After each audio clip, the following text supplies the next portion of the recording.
This year, Southeast Asia's most iconic thought leaders and innovators came together for the inaugural Summit X.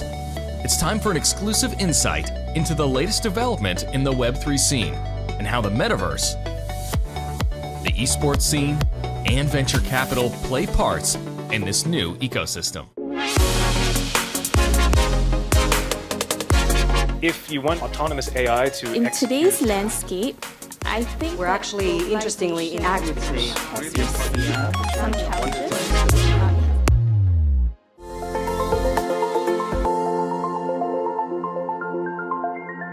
Flash and Emerge have established themselves as very credible brands with regional presence.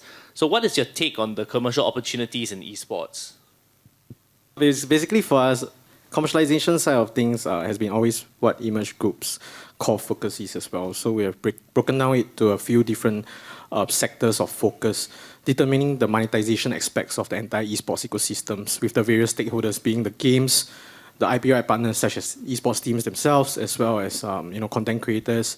So for us, it's two key aspects, right, which we wanted to understand more on the monetization side of things, to let the esports teams focus on the competitive, performance side of things. So for us, we take into two key aspects, which is first, the advertising and sponsorships, which is the majority of most of the monetization for most of the teams. And for us, we realized that most of the esports teams, with their internal BDs, business development, sales teams and stuff, they'll reach a plateau when it comes to sales, because it's always it's a curve, right, where you have to say, okay, when you increase in sales, you have to increase your account manager because you hit a limit of bandwidth.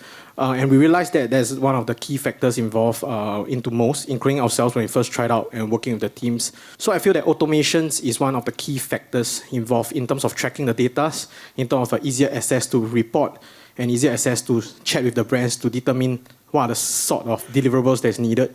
So that's one of the key aspects to make things faster and seamless, which is like one of the main reasons why most businesses are subscribing to different software SaaS platform to reduce their sort of manpower expenses. Second is definitely merchandise. Merchandise is crazy, right? The fan base is insane. For example, for Paper X, right, in Valorant, like they just did a sales of their jersey and it got sold out right, in a matter of hours. So I feel that merchandise is also something that is severely lacking, because what I mean by that, if you look at the sports scene, which I think Mark is also very experienced in the sports scene, the merchandise ecosystem is really very, very stable, right? And it's very expanded worldwide. You can see the distribution channels is great.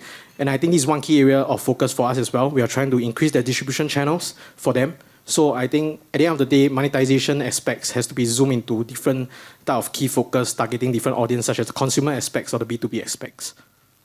Yep, thanks. I think Roy touched a couple of points. I put Team Flash, we manage it a little bit like a sports club, like a football team. So very similarly, what we have is revenue is based on a few aspects. One is, of course, is prize money, sponsorship. But one key difference is a lot of sports team has media rights. But that doesn't happen in esports, because most of the media stuff rights are actually with the publishers, because they rather put it on YouTube, Facebook, so there's no media rights. So how do we look at more monetization? I think one key part that we are looking at after our fundraise is actually building a stadium. I think sports teams actually have their own stadiums. As you can see, during COVID, a lot of them have suffered in loss of revenue, because key part is actually stadium revenue. So on our end, the other key parts that we look at is, of course, the generation that we have playing esports or gaming is very young, and they're very all digital savvy.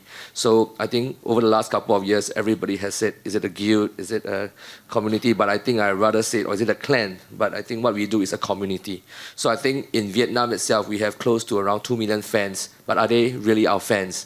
So we really bring them in, we create our own alliance, and we have almost around 20,000 on Discord interacting, and these are the fans that we all our, that really hardcore fans that can really, do purchase, and they are always buying our merchandise.